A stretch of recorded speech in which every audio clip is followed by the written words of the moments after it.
CBSE class 12 chemistry. हमारा chapter है aldehydes, ketones and carboxylic acids. अगला क्वेश्चन है question number 39। A ketone A, जिसका मॉलिक्यूलर फार्मूला हमें दिया हुआ है, which undergoes a haloform reaction gives compound B. तो ए हेलोफॉर्म रिएक्शन करता है और कंपाउंड बी मिलता है। ऑन रिडक्शन मतलब कंपाउंड बी रिडक्शन, ठीक है। तो ए पहले हेलोफॉर्म रिएक्शन करता है, ठीक है, और ए का रिडक्शन करने पर, तो यहाँ पर दो रिएक्शन है ए के। एक तो ये बताया गया वो हेलोफॉर्म रिएक्शन करता है, मतलब पॉजिटिव है हेलोफॉर्म रिएक्शन में, और फिर कहा गया है कि वो जब रिडक्शन करता है तो कंपाउंड बी बनाता है। B on heating with sulphuric acid gives a compound C. उस कंपाउंड बी को जब हम लोग हीट करते हैं सल्फ्यूरिक एसिड के साथ तो हमें कंपाउंड सी मिलता है, विच फॉर्म्स मोनोओजोनॉइड डी। वो कंपाउंड सी मोनोओजोनॉइड बनाता है डी, ठीक है। डी ऑन, ये डी है, ठीक है, D on hydrolysis with zinc dust gives only E. तो डी का जब हम लोग हाइड्रोलाइसिस करते हैं जिंक डस्ट के साथ तो सिर्फ हमें ई मिलता है, ठीक है। मतलब मोनोओजोनॉइड का हाइड्रोलाइसिस करते हैं तो सिर्फ हमें एक कंपाउंड ई मिलता है। Identify A B C D and E, write the reaction involved. यह क्वेश्चन दिल्ली 2010 में 5 मार्क्स का आया था। एक बार आप इस क्वेश्चन को ट्राई करिए, फिर हम लोग आगे बढ़ते हैं। तो ऐसे क्वेश्चंस बहुत आते हैं। तो इस तरह के क्वेश्चन 5 मार्क्स में, 4 मार्क्स में, 6 मार्क्स में पूछे जाते हैं। इंपॉर्टेंट क्वेश्चंस हैं, इनमें कई सारे रिएक्शंस एक साथ कनेक्ट हो सकते हैं और सिर्फ एक ही चैप्टर नहीं, अलग अलग चैप्टर के, इसलिए इंपॉर्टेंट होते हैं बहुत क्वेश्चन, ठीक है। तो हम लोग एक एक करके आगे बढ़ते हैं। तो मॉलिक्यूलर फार्मूला हमारा ए कितना है, C4H8O। अब यहाँ लिखा है ए क्या कर रहा है, हेलोफॉर्म टेस्ट दे रहा है। तो अगर ए हेलोफॉर्म टेस्ट दे रहा है तो वो मिथाइल कीटोन होगा, मतलब COCH3 ग्रुप होगा। तो COCH3 हो गई तो बचेगा क्या, तो C2H5 बचेगा। तो ये हमारा क्या हो गया, स्ट्रक्चर ऑफ ए हो गया। आगे क्या बोला है, A gives compound be on reduction, ठीक है। तो ए का जब हम लोग रिडक्शन करेंगे तो वो बी देगा, ठीक है। लेकिन अभी हम थोड़ा और आगे बढ़ते हैं, ठीक है। B on heating with sulphuric acid give a compound C which forms monoozonide. अब अगर आपको ध्यान होगा तो मोनोओजोनाइड ओजोनोलाइसिस में हमने देखा था, और अगर ओजोनोलाइसिस हो रहा है तो कंपाउंड सी को अल्कीन होना पड़ेगा, ठीक है।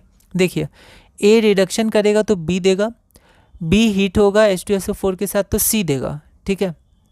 और आपका सी जो है वो डी बना रहा है ओजोनोलाइसिस से मोनोओजोनाइड।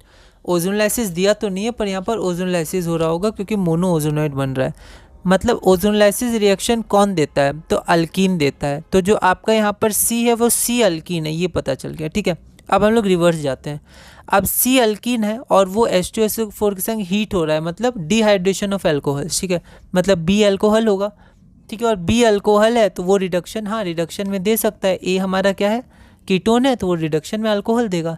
इसका मतलब ए का रिडक्शन हुआ तो बी हमें क्या मिला, अल्कोहल मिला। ए का रिडक्शन हुआ तो बी हमें अल्कोहल मिला। बी को हमने हीट किया तो वो अल्किन बना, और अल्किन ओजोनोलाइसिस दिया तो मोनोओजोनाइड प्रोडक्ट बनाया डी, ठीक है। तो therefore C is an alkene, monoozonide बना रहा है।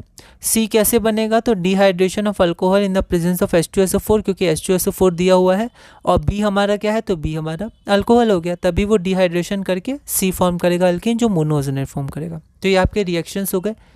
ए ये हो गया आपका, ठीक है, इसका रिडक्शन हुआ तो आपका अल्कोहल बन गया ब्यूटेन टू ऑल। और फिर कॉन्क H2SO4 के संग जब हम हीट किए तो ये मोर स्टेबल अल्कीन बन गया, ठीक है। तो अब ओजोनोलाइसिस होगा तो ओजोनॉइड यही होता है, ठीक है। O3 जुड़ जाएगा। यहाँ ओजोनोलाइसिस लिख दिया है पर स्पेसिफिक मेंशन नहीं किया ओजोनोलाइसिस हो रहा है, तो क्योंकि मोनोओजोनाइड दिया हुआ है तो इनडायरेक्टली बोला जा रहा है ओजोनोलाइसिस हो रहा है, ठीक है। फिर क्या हो रहा है, फिर आपका दिया हुआ है कि D on hydrolysis with zinc dust gives only E. तो अब इसका हाइड्रोलाइसिस कर देते हैं, ठीक है। इसका हाइड्रोलाइसिस होगा तो यहाँ से और यहाँ से, तो देखिए ये जो आपका कंपाउंड बना है, ये कंपाउंड बना, दोनों सेम है, तो आपका क्या होगा, सिर्फ एसिटाल्डिहाइड या इथेनॉल आपका बनेगा। तो ये ई हो गया, ठीक है। तो ये आपके रिएक्शंस हो गए सारे, ठीक है।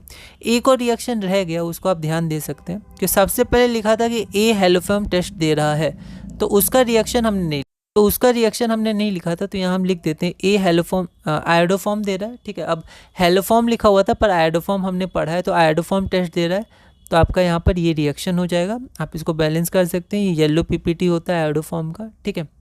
तो ये हमारा क्वेश्चन पूरा हुआ। ये इंपॉर्टेंट क्वेश्चंस होते हैं, ऐसे बहुत सारे रिएक्शंस कनेक्ट होते हैं, ठीक है। और हमें थोड़ा लॉजिकली फाइंड करना होता है कि क्या हो सकता है। अब हम पढ़ेंगे reactions due to alpha hydrogen, ठीक है, केमिकल रिएक्शंस में। इसमें हम लोग सबसे पहले मतलब दो ही पढ़ना है हमें, अल्डोल कंडेंसेशन और क्रॉस अल्डोल कंडेंसेशन, ठीक है।